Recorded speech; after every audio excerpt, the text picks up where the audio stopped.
If you like the channel and want to see more videos like this, check out the links in the description below.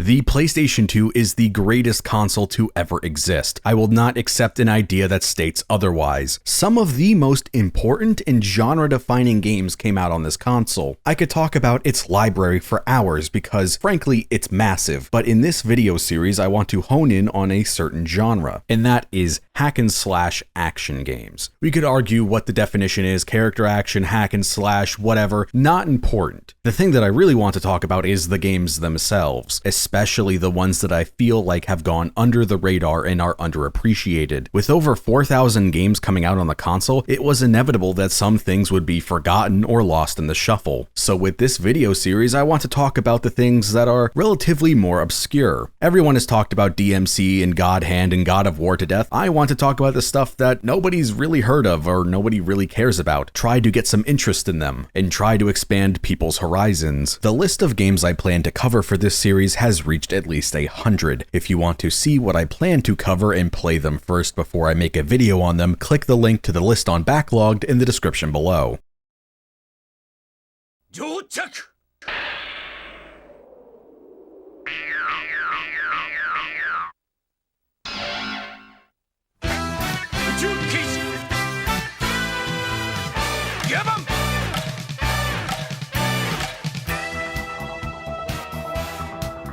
There are plenty of licensed games out there, but very few can be credited with perfectly capturing the IP's feel and aesthetic as good as Space Sheriff Spirits does. This game feels like someone magically converted the 80s tokusatsu show into a PlayStation 2 game.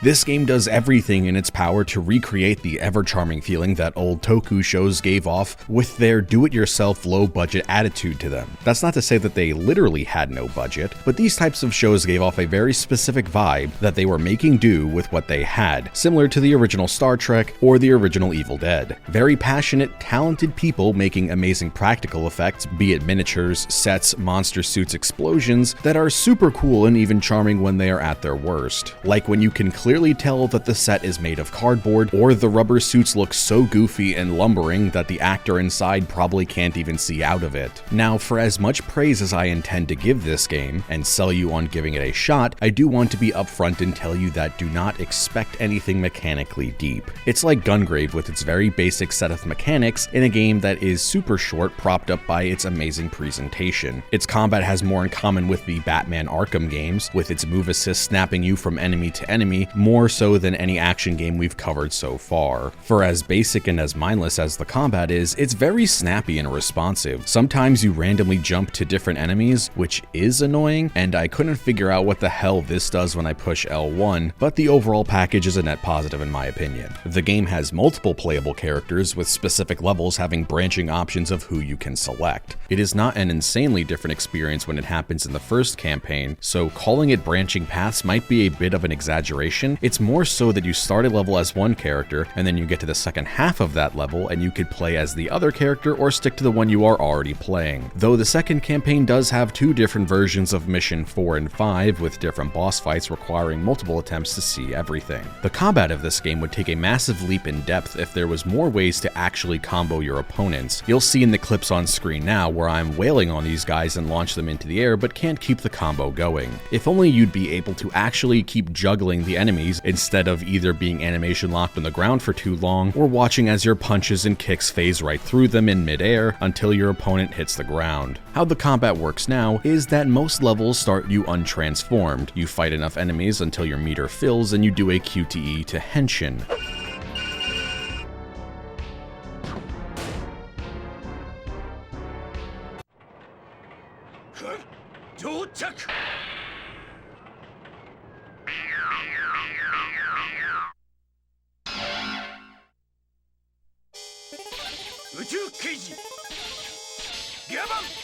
宇宙刑事ギャバンがコンバットスーツを乗着するタイムはわずか 0.05 秒に過ぎない。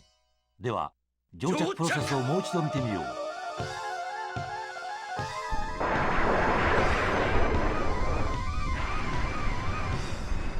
了解。コンバットスーツ戦闘します。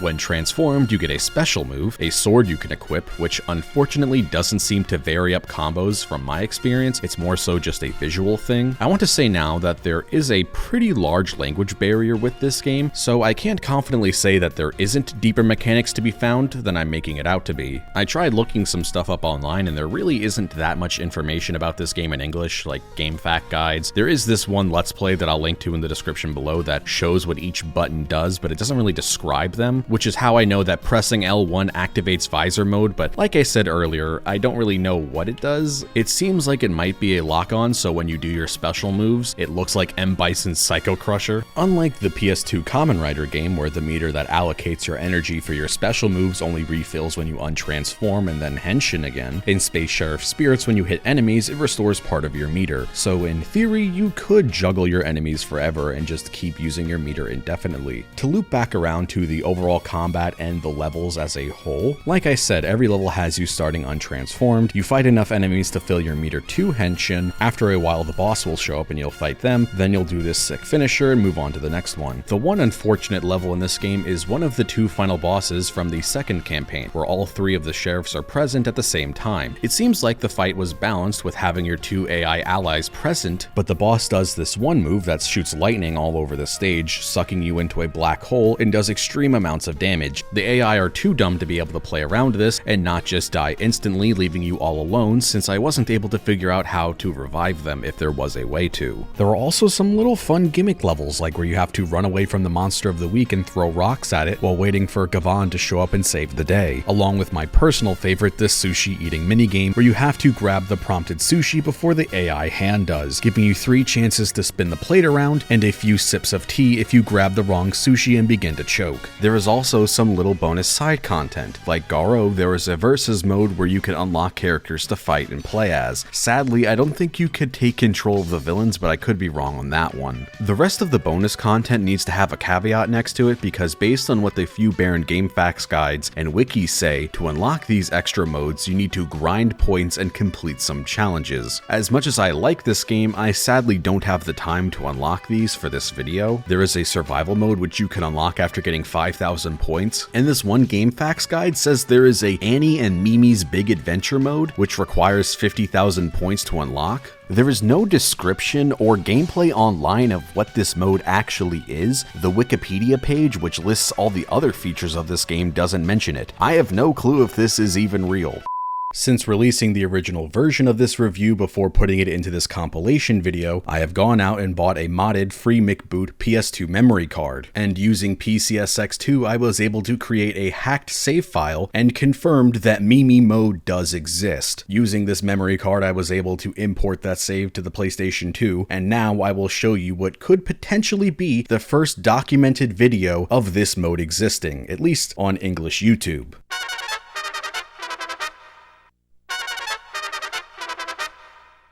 It's a joke mode where you can play as Annie and protect Mimi in multiple levels as the absurdity increases with each one. It starts out normal with you fighting goons in the first level of the game with some exploding crates. Then in the second level you have to fight 3 Oyamas who have been beamed down by UFOs. Then in the next level you fight a bunch of basic minions and a giant Oyama at the same time. Then you fight in a giant sashimi serving bucket with throwable sushi pieces in it. Since Annie uses a gun, I don't think you are able to pick them up like you would be with any of the other 3 playable main characters. And for the final level, you encounter 3 clones of Mimi that get progressively smaller until they explode like a bomb, only for you to then have to fight Vario Zector. With beating him, it reveals that this has all been a dream. A cute little extra gag mode that was fun enough, but is in no way worth the extensive mind-numbing amount of grinding that would be required to get this legit. To give you an idea of how long it would take to actually unlock this, I beat both campaigns in just about 2 hours, and in doing so, I only got a little more than 2,000 points. Beating 300 enemies in the survival mode, which took 15 minutes, only awarded me 300 points. So to get the 50,000 points you need to unlock this mode, it's gonna take at least 50 hours. The last thing you can unlock is some behind the scenes making of videos for this game and commercials for the IP. As much as as I would like to see these things, because I do think they would be kinda cute, I really can't see myself defeating 999 enemies as each character just so I could see some product placement. I'm sorry, it's not worth my time. To end this video off, I want to spend some time gushing about the presentation of this game that has me absolutely enamored. Firstly, I find the face scans and how they awkwardly contort in an attempt to express emotions so charming. I like how they seem to have gotten the sound effects and music used in the show back for the game. The transformation segments look great. This is something that the Kamen Rider PS2 game also got right. Both recreate the visual effects to look like they were drawn on the film stock, like how it was done in the 70s and 80s. The triple takes of the camera zooming in and out take me right back to watching shows like this as a kid. The environments look like they are movie sets because you can easily see things like the skybox seams, image scan textures and backgrounds, where the boundaries of the arena end, and where visual effects like the smoke cut off. I'm not sure if the visuals of this game are intentionally like this to sell that 70s or 80s tokusatsu show look, or hastily put together because the game seems rather low budget and you could potentially view this as a cash grab. But either way, they capture that practical effect look. Using still images from the episodes is also charming in its own way, even though I fully acknowledge that this was probably done so they didn't have to animate recreations of these scenes. The thing I love the most about its presentation is that instead of having traditional load screens, the game uses old commercial eye-catch bumpers.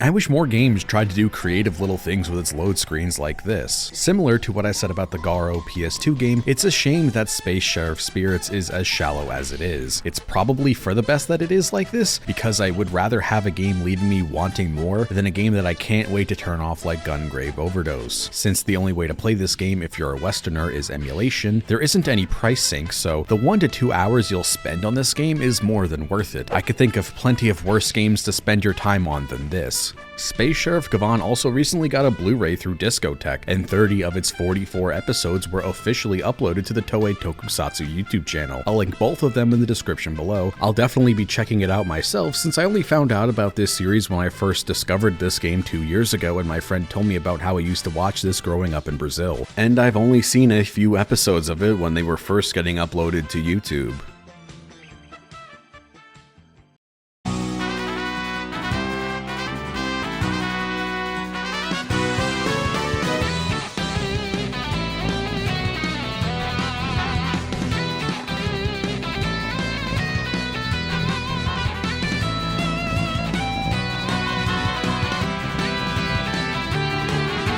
Samurai Western fits perfectly to the type of game that I love, which can only be found on the PlayStation 2. It's a mechanically ambitious game that is rough around the edges, that flawed 7 out of 10 that is far more interesting of a game than something that I am able to acknowledge is a better put together product. Tonally, Samurai Western feels like a 90s cowboy anime, or an 80s B-movie that would be featured on Best of the Worst, and would be one of the movies they would eventually get a poster of because they loved it so much.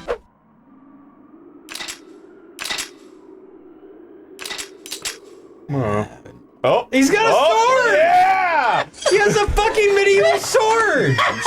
Well, I guess it's time. Oh, yeah. Bring out the sword.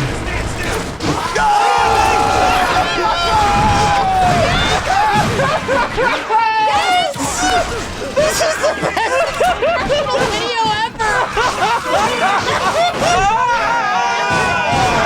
This game's aesthetics are so good. The HUD and menus are so stylish. Nothing like that minimalist garbage we get now. It's busy, over-designed, ugly, and absolutely rules because of it. I miss when we got uniquely designed health bars. Where do I have to petition to get these back in style? Acquire was really making some of the most mechanically unique games during the PlayStation 2. Besides Samurai Western, they made one of the most unique stealth games I've ever seen, Kamiwaza Way of the Thief, which crazily funnily enough got an English localization in 2022 for modern consoles and PC. Until then, it's been trapped to the PlayStation 2 only in Japanese. The thing that instantly made me want to play this game as soon as possible is what I would consider the most unique defensive mechanics I've seen in a game that actually functions properly. Samurai Western has the coolest dodge mechanic I've ever encountered. When enemies fire at you and you time your dodge input correctly, the game will make this whistle sound and you will spiral forward with incredible distance and close almost any gap. Just look at how cool this thing is.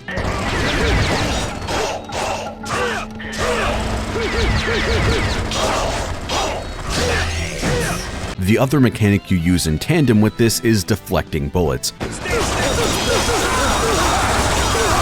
Continuously tapping R1 will allow you to swoosh your sword around and deflect any incoming fire. Doing this close enough to an enemy will result in the bullet ricocheting and actually hitting them, which I think is pretty cool. These two together create that specific type of gameplay that I adore, and that is being the director of the action and creating gameplay sequences that look like you're making your own action movie. It's what I have described games like Fear and Devil May Cry being all about. The game also has some other fun little mechanics, like being able to pick up items in the environment and throw them at your enemies or use them as a shield. If an enemy is downed, you could take them as a human shield and run around with them, blocking incoming fire, and if they have a gun of their own, they will fire and hit their allies. The red meter under your health bar is for your master mode. This is basically your devil trigger or instinct mode or dragon install, whatever you want to call it. This gives you special bonuses and kicks up the gore as if you just got the Berserk power up in Doom Eternal. You have multiple master modes, each doing something different and having their own niches depending on which sword type you have selected. There are 6 different sword types in this game: high, medium, and low stance, one-handed, dual-wielded, and sheathed. Each of these also changes up your move list, movement, and combos. My personal favorite was a toss-up between the low stance or the dual wield. The game also has some slight RPG systems with leveling up and post-mission screens, which allows you to increase your HP, damage, instinct meter, and defense, along with a apparel customization system, which also modifies your stats. You can even adjust the placement of these items on your body to the extent that I was surprised this was even something in the game. You can just have the items be floating completely detached from your body and even show up in cutscenes. The clothing customization was something that I didn't really mess around with too much and felt like it was overall a throwaway feature for me, but I think it's cool that this is in the game regardless, especially for those who really care about this type of thing. This game has a killer soundtrack. I've used a couple songs from this game in past videos. A bunch of them remind me of the Accent Core era Guilty Gear soundtracks. Just give a listen to some of these.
The game has a real fun cast of characters, especially the bosses being eccentric weirdos similar to No More Heroes, though the boss fights themselves are pretty hit or miss. The most annoying thing is that some of the bosses have too much health for how simple they are, and some of them even have basic enemies fighting alongside them. The Faceless boss is a great example of the first issue, as they only have 3 moves and you could see how little damage I am doing to them. Then for the second issue, you can look at my first roadblock in this game, the rematch with Jean in the Manor. The game doesn't have a dedicated lock-on, so at times the auto-lock would pick random enemies, which was really annoying. The minions around him are constantly firing at you or throwing dynamite. They deal more damage to you than Gene does, which makes the fight feel completely imbalanced and wondering why they are even here in the first place. The worst fight in my opinion is the one in the mine shaft versus these demon spawn. The sound they make this entire fight makes you want to play the game on mute.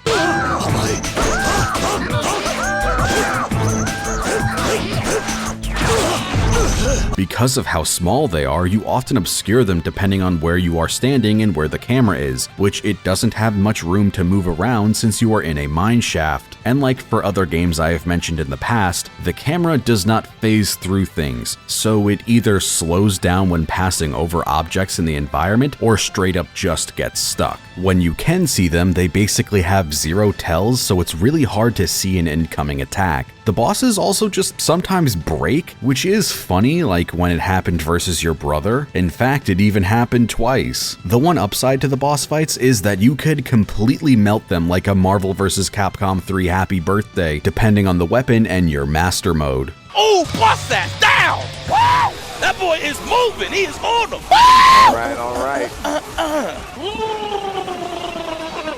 Like I said at the start, this game is the perfect 7 out of 10 because it's jank kusoge. The draw distance isn't the best when in towns or in the open canyon, so you run into instances where you're getting hit by enemies you can't even see because they aren't visible yet since you aren't close enough. Some objects in the environment have larger invisible boundaries around them than their visuals indicate, so you end up getting caught on them and it breaks the flow of combat. Parts of the levels are breakable, which is nice, but other things like the carriages aren't, so enemies on top of them are practically impossible to hit. The frame rate isn't the best either, but if you are emulating this and your PC is good enough, then that won't be a problem. Similar to other games I've talked about in my quest to cover every 6th gen action game, Samurai Western has a survival mode, which pins you against an onslaught of enemies and remixed bosses and repurposed stages from the story. If you have access to a second controller, there's even a very bare bones multiplayer mode where player 2 can play as Ralph and run around shooting his gun. The camera seems to be a little weird in this mode, but I didn't get to experiment too much with it since I have to play both characters with one hand each. And if Ralph, who has a much smaller health pool than you, dies, you get a game over. There are also a bunch of unlockables and collectibles, but they personally didn't interest me at all, but they're there for those who do.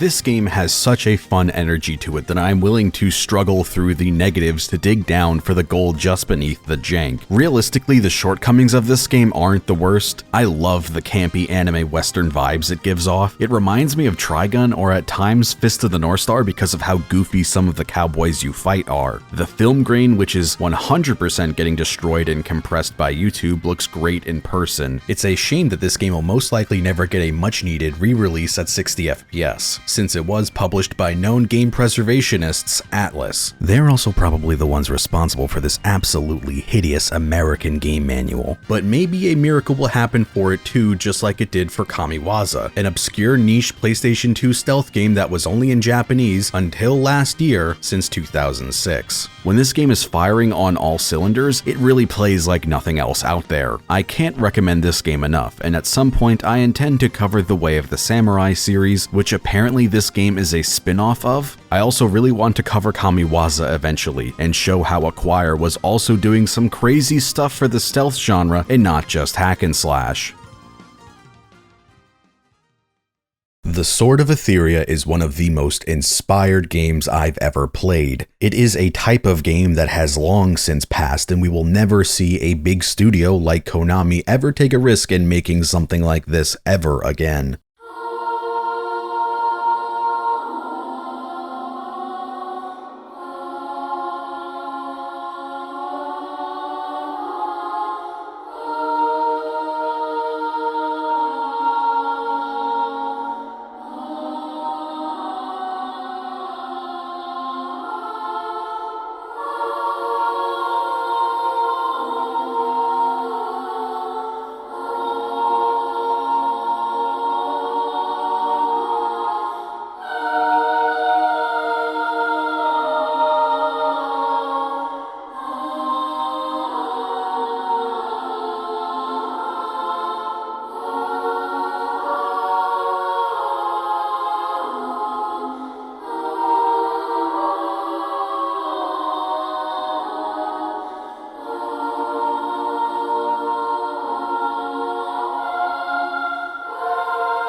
If you are familiar with my taste in games, then you will know that this is the highest praise I can give when saying that this game is the closest thing to capturing and scratching the same itch that the vibes that the original Nier had, with the only other game ever coming as close being El Shaddai. The aesthetics of this game are some of the best out there. The character designs, especially their armor, are so cool looking. The menus have the best kind of beeps and boops. They really remind me of the sound effects for the menus in Fire Emblem Awakening.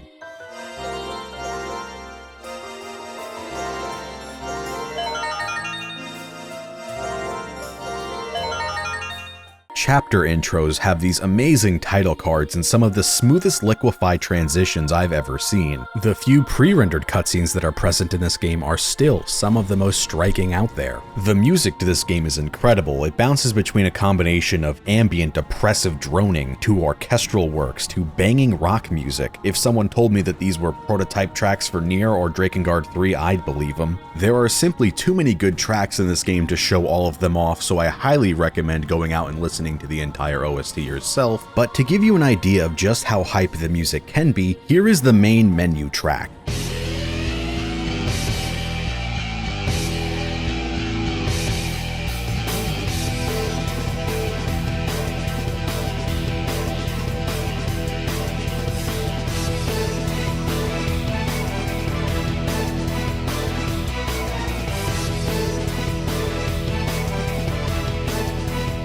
The title wasn't an exaggeration when I said that this game is Konami's Wizard of Oz Devil May Cry fanfic fever dream. Most of the characters are a direct analog to one from the movie. The main character, Phil, is the Tin Man, Leon is the Scaredy Lion, and Almira is the Scarecrow. Phil's sister is Dorothy, their pet which transforms into your sword is Toto, and you get the idea. Almira and Leon are part of a group called Oz, standing for Over Zenith, those who are messengers of God. Someone was cooking when they made the story for this game, and I want more like it. Konami just had this period where a guy at the company making decisions was really into the Wizard of Oz, because they also made the Cosmo archetype in Yu-Gi-Oh!, which is a mashup between Star Wars and the Wizard of Oz. This has to be the most out-of-pocket source to turn into a the gods are evil and we must kill them story, and I am all for stuff like this. The setting and atmosphere are so unique and fresh feeling, even if they conform to a lot of writing tropes and conventions. This game was Konami's answer to the upcoming Devil May Cry 4. They saw some mock-ups of Nero found in the dumpster between Capcom's office and a Denny's and were like, huh, they might be onto something. I jest, but I do find it very funny that Phil is also voiced by Johnny Young Bosch, who is a half-human, half-divine being with a funny monster arm and has a bone to pick with the standing theocracy. The rest of the voice cast is also who you would expect to find in a mid-2000s English dub, like Wendy Lee voices Almira and Dave Wittenberg voices Leon, along with Crispin Freeman voicing Cain and Steve Bloom being Vetus. But for some reason, the entire English cast went uncredited in this game. I reached out to Johnny Young Bosch on Instagram and asked him if there was any particular reason for this, and if the fact that the game didn't come out in America had anything to do with it, since the entire cast was LA big-name voice actors of the time. But even with this being a major release from a major studio like Konami, they do have a notoriously bad track record with paying, crediting, and many other things for their creative talent. So this is honestly nothing new. But that aside, everyone does a great job in this game, and by the end, I really loved the entire cast. Another one of the many unique aspects of this game is the combat. Unlike your typical third-person action game, where you are the sole character fighting an onslaught of enemies in an attempt to style on them, this game instead has a party and a juggling system. After the first few missions where you break God's control over Almira and Leon, they'll join your party and all three of you fight in tandem. Together, you toss enemies around like you are playing a lovely game of beach volleyball. You combo an enemy and send them flying, which will prompt either Almira or Leon to rush to them to do their own combo, and then pass to the other party member, and once they're done comboing it, they'll finally pass it back to you. While playing this game of hot potato with your friends, you'll start building up this meter which will allow you to do special moves. It has 3 ranks, as red is just Feel's AoE attack, which is good at keeping enemies in the air or launching them to your allies. Level 2 is either yellow or blue, corresponding to the tag attack with either Almira or Leon. I believe believe it is based on which person is closest to you, but it could also be who you passed the enemy to. Leon's is a charging forward attack, which is great for an executioner or breaking large enemies' guards or their armor. Almira's is a rain down of energy shards in a cone, and level 3 is a full team attack, which is pretty hard to get off most of the time, but the payoff is well worth it when you do. The way that dying and getting a game over works in this game is completely unique, as when your health bar reaches 0, you enter a down state where you start mashing the X button or have the ability to just let it naturally refill. Once this grayed out meter refills, it will replenish a part of your health bar. The amount it heals becomes progressively less and less each time you die. It is only when all 3 party members enter this downed, recharging, staggered state is when you get a game over. So the game does give you a lot of chances to come back from what would be a death in a lot of other games, but it does become incredibly annoying if you manage to die over and over again before getting to a boss. So you die in one hit, and then when you get up, you have sub 10% HP returned. All of these things take some getting used to because your individual move list isn't that robust and some other things we're about to get into, but as a whole, it is more than enough to be engaging. Unfortunately, the game never reaches its full potential in the combat department, as there are a bunch of weird quirks holding it back. Firstly, your movement is on the stiff side. I wish you were just slightly faster in general movement, and when turning, you tend to get stuck in animations that go on a little too long and end up getting sent flying by large enemies later in the game. They do have a tutorial for animation canceling, which is nice, but sadly the amount you can do is very limiting. A bunch of your swings are weirdly slow. I would love to see this game have a turbo mode. Like I said a few sentences ago, your individual move list is not very robust, which feels weird to say because later in the game you fight evil copies of your party and they could completely style on you doing moves you do not have access to, or at the very least are not explained how to do or how to get.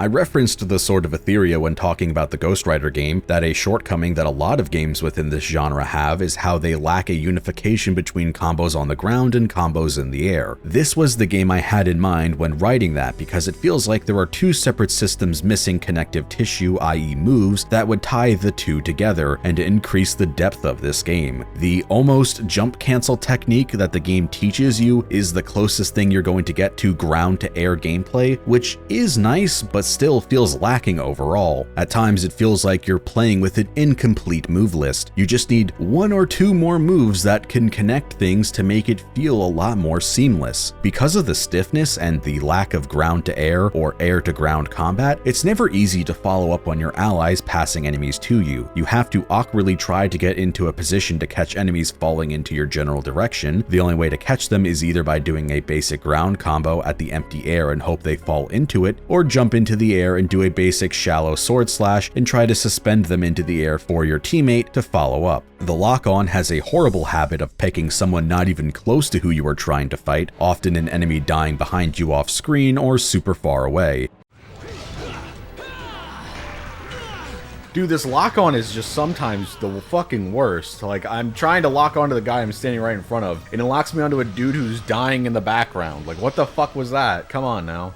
Using RT to swap targets isn't nearly as fluid as you'd like, so you can be rushing to catch a pass from Almir or Leon only to lock on to the wrong enemy and drop the combo. To add to the difficulty of trying to catch enemies to keep comboing, either your moves lack the ability to OTG enemies in multiple situations, or enemies lack the ability to be hit when downed or falling to the ground. You just see your weapon phase right through them, and there is nothing you can do to keep the juggle going. The best way I found to keep combos going is when you pass an enemy to one of your allies and they start doing their combo, during the middle of their turn, jump at the enemy and just do your own air combo and send them flying. This way your allies will, for some reason, register that it's your pass to them and that they haven't had their turn yet, so they'll just zipline right back to them, and I've been able to do this pretty consistently that I can get over Zenith actually kinda easily. And for the cherry on top of these issues, there is also the weirdness of how only certain moves will make the AI register that you are passing launching an enemy to them. The only way for your allies to jump to your enemies to juggle them is if you do one of the two launchers, forward and square or back and square. If you send an enemy flying via basic attacks or a combo ender that isn't one of the two I just listed, then nothing happens, which feels counterintuitive and makes the combat feel clunkier than it honestly needs to be. The game is in dire need of a way for you to zip yourself to enemies in the air like how AI controlled Almira and Leon do, either the jump dash like in Garo, Nero's Wire Snatch, or Virgil's Blink Dagger from Devil May Cry. Partway through the game you get a Devil Trigger which allows you to don your armored forms, which look incredible. Sadly, it takes so long to fill the meter to get the transformation that I think I got it a total of 1 or 2 times in my first playthrough. Unless I am missing something about this system, the only way to build the meter is to collect these blue orbs dropped by enemies, and they are so rare and fill so little. Though on my subsequent playthroughs I did consistently get it a lot more. The most I ever got for the blue orbs was when I landed an Overzenith on a group of enemies, but like I just went into, getting a level 3 juggle combo isn't the easiest with these controls, combat, and uncooperative AI. Eventually, later in the game, you even get the ability to play levels as Almira and Leon. When I saw this, it had me so excited because it's something that you rarely see in these types of games, or just in games in general. So many cool characters you'd wish to be able to play as, and would end up be the source of playground rumors on how to play them, like being able to stay as Roxas for the entirety of KH2, or how to find the super secret extra Colossi in Shadow of the Colossus. But if you thought that playing as Feel was stiff and at times underwhelming, then you are going to be disappointed with Almira and Leon's gameplay. Their range is somehow even more shallow than your sword swings. It's at times like this where I wish every game just had KH2 level disjointed hitboxes to make combat feel good. The pecking order for the most appealing to play as the main three is Feel, then Almira, and finally Leon. The most groan-worthy system in this game is the RPG mechanics. This is another thing that I referenced when talking about Ghost Rider. Your upgrades for damage, health, and item slots are so expensive it feels like you need to grind forever to get everything. There are also items that you can buy which give your weapons elemental properties but at the trade-off of dealing less damage. Some of the late game enemies are already real ball busters and feel like you are punching a brick wall with glass hands. The trade-off didn't really seem worth it, or even do anything other than in team attacks to even seem like something worth engaging with. I just used the items that I always use when available in a game, which is increasing the amount of currency dropped by enemies when they die. Depending on what decisions you make throughout the game, since there are some minor branching paths, you'll either have Juju or Golem join your team for a brief period of time in the middle of the game. The other of the two who you did not beat in the group battle and did not join your party will be unlocked as a playable character for bonus mode, which is basically this game's version of chapter select, where you can replay levels as any combination of characters but without the story bits. That last facet about it does suck because that means if you want to see bits of the story again, either as a refresher to re-experience parts of the game or to unlock the other character that you don't have, you have to replay the entire game. Sadly, there is no story mode chapter select, so you can't just replay the mission where you fight both of them in tandem and beat the other character to unlock the one you're missing. That's not even mentioning the 2 bonus chapters that you can only get from a second playthrough by filling certain conditions. The game does not outright explain this, at least from what I saw, but there is apparently an affinity system in this game where you raise your friendship with Leon and Almira based on what dialogue options you pick. I only found out about this after I had already beat the game and consulted a GameFAQs guide that brought it up. The guide says the way you check your affinity with a specific character is by going to the equipment screen and seeing how the character is posed. How you are supposed to figure this out if that is the case is completely beyond me, but for anyone who is now going to play this game after watching this video, you now at least know. Who you have a higher affinity with is what allegedly dictates who rejoins your party first after everybody gets separated in Chapter 9. The other criteria that needs to be filled to get these bonus chapters is both beating the game once, so you can unlock an item called the Justice Muffler for one of them, along with finding the hidden items that are present in the story missions called Fragments of Intelligence. Once you get these items, to get the bonus chapter you must replay the game and complete Chapter 8 with the Justice Muffler equipped. You'll know you get the bonus chapter when you see question marks in the menu before the next mission. This is one of my favorite uses of bonus content because it's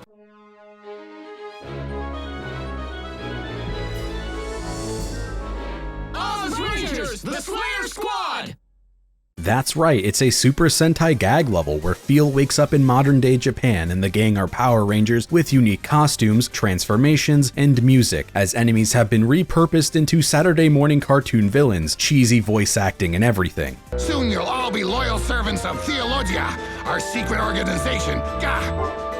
And then you'll devote your life to His Holiness, the Great Evil Lord. Gah! I love when games do stuff like this and just have fun with their characters and world, to do some silly what-if scenarios or homage stuff that the staff really loves. The second bonus chapter is the one I actually take more issue with. The chapter itself is good, but I think it should not have been made a bonus secret that you could completely miss and never know its existence if not for videos like mine or guides on GameFAQs. This mission brings closure to what happens to Kamen after his disappearance at the end of the prologue of the game. In this mission, you play as Vitas with Juju and Gollum as your party members. This takes place post the prologue, but before chapter 1 of the game. You go through a few combat arenas, and then you run into Kamen. It turns out that he has been hiding since the events of the prologue, where his mind was released from the control of the gods. He has been secretly raising the child of the gods, and is preparing to fight against them when the time is right. Sadly, we don't get a cool boss fight against him, as Kamen and Vitas just shoot fireballs at each other in a cutscene, which leaves Kamen fatally wounded. This, however, breaks Vitas free of the gods' control, and Kamen entrusts him to continue his mission to stop the gods. This is where we see a young Feel protecting a golden orb. Not only does this outright confirm that Feel is Kamen's son, which is pretty obvious outside of the possibility that he was a clone or an age-regressed, memory-wiped Kamen, which in a story that is as batshit crazy as this is completely believable and completely possible. It also shows what happened to Kamen and why he never shows up again in the rest of the story, and recontextualizes all of Vitas' actions, since he has been faking his control of the gods this whole time, pushing the former Oz members to get stronger. Again, this is something that you can just completely miss and beat the game wondering what the hell happened with this plot point that has never been addressed and just think it is a massive plot hole, which isn't actually the case. So to save everyone who wants to play this game post this video a lot of time, I've made a save file using the one already on GameFAQs as a base and made in-game saves before each of the bonus chapters. So all you have to do is download the save file linked in the description below, import it into PCSX2 or your modded PS2 using a free McBoot memory card, then load the save Chapter 8 cleared for the Oz Ranger mission, and then load Chapter 16 cleared for the Kamen mission. These two secret missions aren't all of the bonus content this game has to offer. The game is actually chock-filled with side stuff and features that I don't think I've ever seen another game offer. The first is Henchman mode, where you play a level as the enemies of this game and fight against the evil copies of the main cast. And you get to see what it's like to be on the other end of being juggled. Not that you don't already get that experience when versing the Yellow and Blue Knights. Dude, can I touch the ground? My god! When you do actually get a chance to land a hit on them, it's pretty fun, and the enemies surprisingly control pretty well. But I had already burned through about 10 lives before I was even able to do so, and after the initial charm of the gimmick wears off, there isn't much reason to keep playing it outside of the first time. The next extra is Dorothy mode, where you replay the levels as Feel's little sister, where she steals the souls of everyone she runs into like a prime Mike Tyson, all with just her little weaved basket. Finally, playable BB Hood in a third-person action game. She solos Goku easily. She'll make him look free. It makes sense narratively, but in-game, she is probably the strongest character you can play as. Instead of having any of the other Oz members or even Feel as a party member to juggle enemies with you, you are joined by Toto. Another charming little game mode where it plays up the cutesy aspects of Dorothy's character with a main menu like this to contrast her utter destruction of all of God's creations, leaving nothing but death and desolation in her wake. I talked about bonus mode earlier, where you get to replay levels without the story aspect as any combination of characters, and surprisingly there are even unique voice lines for all of them, including Feel and Kamen, where Feel will call out to him as father, which is cute. There are also a ton of unlockable costumes that can be used in this mode, as well as story mode. You have Robbie the Rabbit from Silent Hill, Leon Belmont from Lament of Innocence, Flame Champion Kogoro from Suikoden 3, a Tokimeki Memorial School uniform, along with some non-Konami cameo costumes like a butler outfit for Vitas, a teacher outfit for Almira, and there are even some other cosmetics like an afro and chicken hat. I wonder if this is where the idea for it in MGS5 came from. The gallery is filled with amazing art in every title card from the game, so you can just rip them right out of it without having any of the overlays, which is really nice. The feature I am most surprised by was this sound player where you can just listen to all of the tracks of the game and also play back every voice line any character has. I can't think of any other single game that just has a menu where you can play back any single voice line in isolation like this. Besides all of the bonus content, the story itself has 3 different endings you can get tied to your overall rating of the campaign, with C getting you the bad ending, B getting you the normal ending, and A getting you the good ending. This laundry list of content will keep you pretty busy trying to unlock it all, but for as much as I really like this game, I don't think it warrants the 30+ hours you can sink trying to get everything, which is why I recommend playing through the game once, getting whatever ending naturally, then importing my save I posted on GameFAQs and see the bonus content for yourself without dumping more time than you need to. While the game has a pretty conclusive ending, so there's no real need for a sequel, I still wish that Konami made another game like this to allow the combat and ideas shown off here to be fully realized. That's never going to happen given the direction the company has taken in the past 2 decades, and I don't expect to ever see this game getting a re-release or officially being brought to North America. The Sword of Etheria really does have such a unique combat system that nothing else I've played has truly recaptured it. The closest thing to was a release from this year, Hi-Fi Rush, as the assists you can call in like Peppermint function very similar to keeping enemies juggled in the air for you to follow up on after your combo ends. Yes, this game is jank. Yes, it's undercooked in a few places, and it can be pretty frustrating when your AI partners don't cooperate, but I can't recommend this game enough, because as a complete package, with its charming cast, weird and enthralling world, and banging soundtrack, it has been one of the most memorable games I've played in recent memory.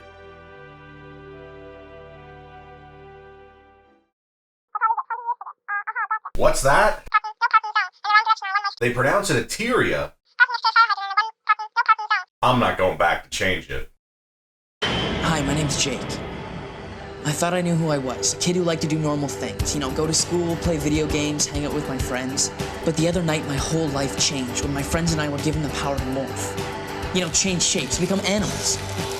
So now Marco, Cassie, Tobias, my cousin Rachel and I can become dogs, cats, tigers, hawks, anything. Pretty cool, right? Not when you're the only thing between a bunch of mind-controlling alien yerks and the end of the world. You can't tell anybody because you never know who's a yerk and who's not. All I know is, now I'm an Animorph. Altered Beast is an arcade/Sega Mega Drive game released in 1988, almost a decade before I was born, and 3 decades before anyone begging me to keep making everything wrong with Yu-Gi-Oh! In my comments section of every single upload was born. In 2005, it got a third-person action game reboot for the best console ever, the PlayStation 2, where you play as military bioweapon, shit, I swore I wrote this down somewhere. Luke Custer, descendant and inheritor of the Custer's Revenge legacy. He kinda looks like if Brian Fury, Krauser, and Virgil all put on a Pitaru earring. You are tasked with entering a quarantine town after a former teammate turned rogue agent terrorist, Brad, released the genome mist into this unsuspecting town, turning everything into monsters. Project Altered Beast is something right up my alley, as I love monsters like werewolves and other cryptids, wishing we had more media based on them that was actually good and not embarrassing. So what squatches would do in a place like this?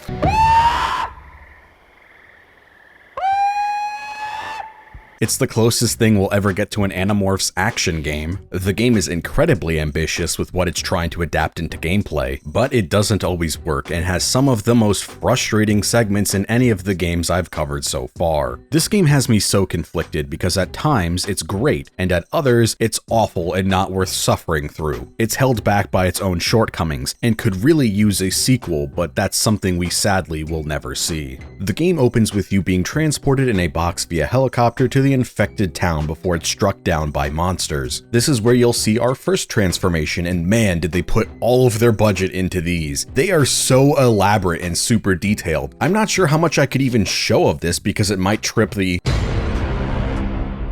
They even have multiple angles and remixes, so every time you transform, you don't have to look at the exact same thing over and over again. But they probably should have had an option just to turn them off entirely. I'd imagine that these are being used to mask the loading in of the new forms, similar to how you had to pause and swap weapons in DMC1 because they couldn't load them in on the fly. Transformations in this game function on a meter similar to Devil Trigger. While transformed, you will consume the green meter below your health bar. Once it's empty, staying in your transformation begins to drain your health. Enemies drop these green puddles of uranium like a Tokai Mura nuclear power plant employee, and picking them up will restore part of your meter. The puddles all look the same, but the amount it refills varies from enemy to enemy. Luke also has the ability to stab his fist into enemies and drain this energy like he is Dio, but with the way that collision works, it often looks like you are grabbing their dick. Grab his dick and twist it! Oh my god, dude, this is an MMA fight, dude. You too much. Twist that dick! Twist his dick!